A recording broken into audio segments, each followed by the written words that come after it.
Hey everybody, welcome back. It's Tom from the Story Team, and today I want to look over an article that was recently put out by RateSpy. So shout out to RateSpy for putting this together in such a nice way. This was originally published in early December. What I want to cover it now because I think it's kind of interesting. So we'll jump in it here together. So basically what they're going over is that the initial first-time homebuyers incentive, which in short form is FTHBI, which is not very easy to say. The point of it from the government's point of view was let's help first-time homebuyers across Canada get into the market. So they'd have to put down the minimum down payment, but then if they're buying a resale property, the government would then loan them 5% extra for deposit. And if they were buying a new construction property, the government would loan them 10% extra. So they would help them with their down payment. But the caveat was that then the government had equity in your property.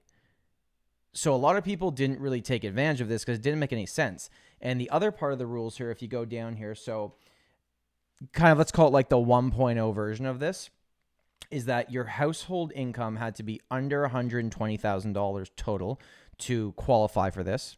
And the purchase price that you could qualify for was 4 times your salary. So basically, if everything maxed out perfectly, your top end purchase price based on the money that the government is giving you, your household income, everything would be $480,000.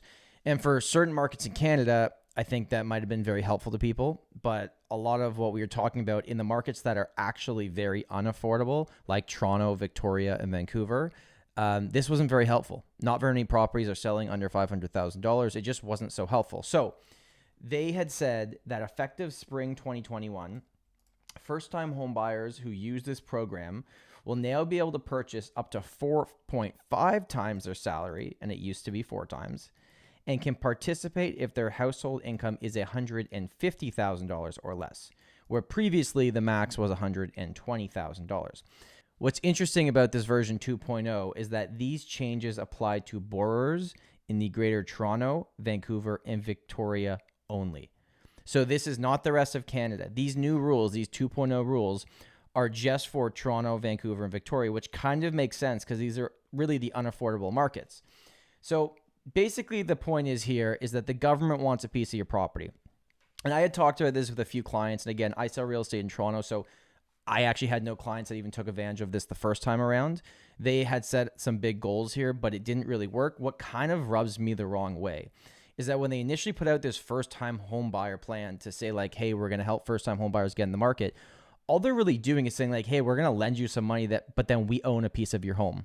So when you sell it, they will get in on the profits as well, right?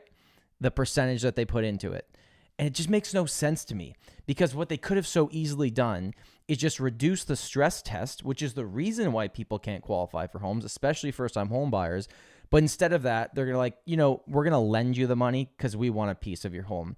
And I'm very much against this. I recommended to our clients that were thinking about it not to do it. I think getting the money from family is way better than getting it from the government. I wouldn't want the government to have stake in my house. If you keep moving down here, I thought that what was kind of interesting is how is the uptake so far, right? So how has this worked so far since they launched it? And so far, there's only been less than 10,000 people that applied for this. So basically, not very many people are taking advantage of this anyways, which is not helping first-time homebuyers because I think a lot of people saw through this program. It's like it really didn't make much sense. It wasn't super helpful. Maybe some people took advantage of it, and in smaller markets, if it helped you get into the market and you're okay with the government owning a piece of your property, that's okay. You can do what you need to do. I just don't recommend this, and I think this 2.0 that they're calling it, that should come in spring of 2021, is not going to make much of a difference. So I just wanted to go over this. I'm going to put this article in the description below. And then at the bottom here, they had some criticisms.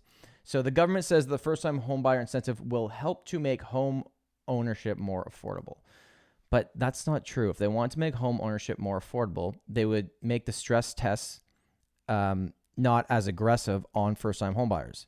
They would be more lenient with the stress test when you're getting a mortgage, which is then help people afford properties and not have the government put their hand in there and want a piece of it. So I'm really not a big fan of this at all, as you can probably tell from how I'm going over it.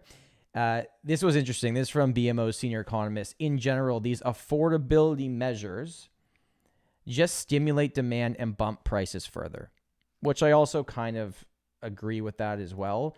I don't think it's going to be a whole lot of help, and I don't think a lot of people are actually going to take advantage of this.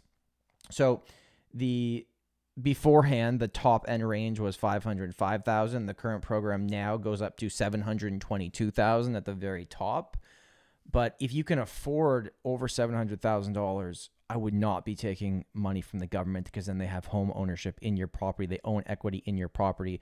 I think there's way better ways to do it. So anyways, I just wanted to go over this with you today. If you have any questions, please let me know. Thank you so much for watching. I hope everyone is doing well and getting ready to wrap up 2020. Remember, home is where your story begins.